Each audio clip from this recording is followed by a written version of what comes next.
আসসালামু আলাইকুম। সময় মতো যাতে নিদ্রা ভেঙে যায় আর ঘুম থেকে উঠতে পারি, সেই আমলটি আজকে আমরা আলোচনা করব ইনশাআল্লাহ। অনেকে তাহাজ্জুদ নামাজ পড়ি কিন্তু সময় মতো উঠতে পারি না।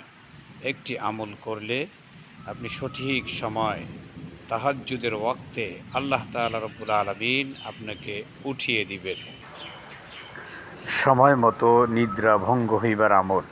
রাত্রিতে শয়নকালে অজুর সহিত শয়ন করিয়া নিম্নলিখিত আয়াত পাঠ করিয়া যে সময় নিদ্রা হইতে জাগিবার কথা মনে মনে স্মরণ করিবেন, ঠিক সেই সময় মতো আপনার নিদ্রা ভঙ্গ হইবে ইনশাআল্লাহ।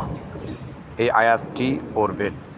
وَإِذْ جَعَلْنَا الْبَيْتَ مَثَابَةً لِلنَّاسِ وَأَمْنًا وَاتَّخِذُوا مِن مَّقَامِ إِبْرَاهِيمَ مُصَلًّى وَعَهِدْنَا إِلَىٰ إِبْرَاهِيمَ وَإِسْمَاعِيلَ أَن طَهِّرَا بَيْتِيَ لِلطَّائِفِينَ وَالْعَاكِفِينَ وَالرُّكَّعِ السُّجُودِ।